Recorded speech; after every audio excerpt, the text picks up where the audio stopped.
It's 1019 with Fook and Lindsay, and normally we'd say, okay, everyone can listen to this show, but right now I would say your pets should not listen, lest they get any ideas. Because on the phone with us is Laura Vorreyer, who has written The Pet Sitter's Tale, available at Barnes & Noble and Amazon, and she is a pet sitter to the stars. And Laura, I imagine you get in that position because you've got a kind of like a good enough poker face not to laugh when somebody asks you to give Mr. Barkies a paw massage.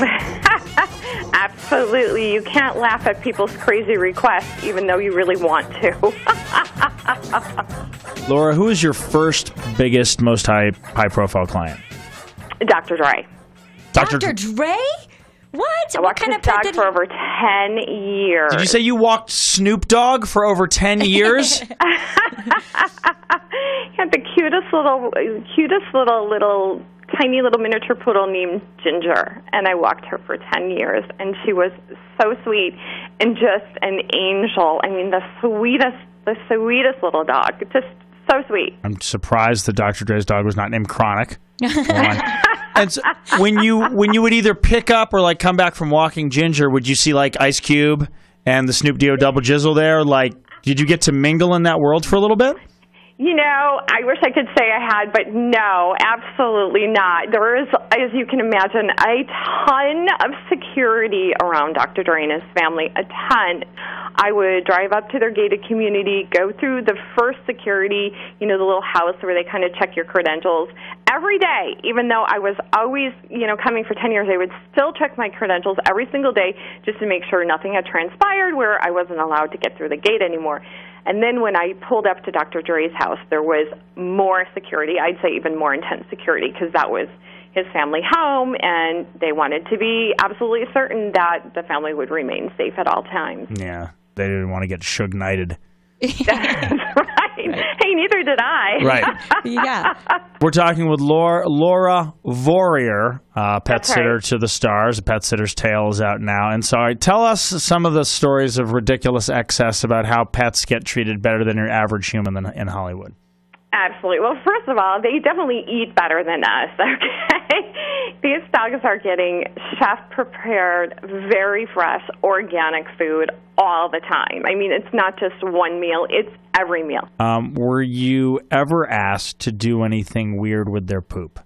So I had a lot of requests to wipe the dog's butt every time they poop. So people didn't want the dogs coming in the house without having their butt wiped, especially since the dog was going to be sleeping on the bed. They were very concerned with the dog getting their butt wiped. Do you charge extra for like a butt wiping, like services like that? Oh, my gosh, Lindsay, I wish I had. But no, I didn't. But, you know, when looking back, I think, gosh, I did so many ancillary things for people. I wish I had starting, you know, to charge a little extra for these things that were above and beyond, like singing to the plants or reading the bedtime stories to the pooches or watching their favorite shows with them. In celebrity pet caretaking circles, Laura, who was widely known as the worst celebrity to work for? I would say Paula Abdul. Really? Why is that? Cold-hearted snake. Her snake was awful. So that she was very high maintenance. She expected very lot from her pet sitter and house sitter, and she would throw a complete temper tantrum, throwing herself down on the floor, kicking and screaming if things didn't go 100% her way. I heard, and Lindsay, you'll back me up on this, MC Scat Cat was a noted sexual harasser. Mm-hmm. But the worst part, he was very vain, a snappy dresser. Hard to keep up with all of his hats. That's right. Okay, and who was the best to work for? Jim Carrey. Jim Carrey. How come? Oh, he would do anything for his dog. He had a rescue dog that he had spent a fortune on, making sure the dog had orthopedic surgery, making sure the dog was given therapy in a pool for his legs, making sure the dog was really well taken care of and could live happily and healthily for as long as possible, and didn't care at all what you charged. I mean, I heard a story where Trainer went into Jim Carrey's and was like, this is my prices, and Jim Carrey was like, more! It has to be more! Charge me more! Oh, wow. And they're like, oh my gosh, yeah. best to work for.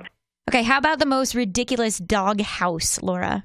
I had a client in Bel Air. They built their dog a replica doghouse mansion that had a little working elevator in it. It even had its own, pretend little pool for the dog. I mean, it was amazing. It was amazing. It was a doghouse that was fit for humans. Incredible. The Pet Sitter's Tale, it's on Amazon. I think this would make kind of a really good read over the holidays kind of book. Absolutely. It's a fun book. There's 10 stories. It's all about how I kind of fell into becoming a professional pet sitter and some of the kind of crazy situations that happen when you're caring for people's furry children. Laura Vorreyer, everyone. Thank you, Laura. That was fun.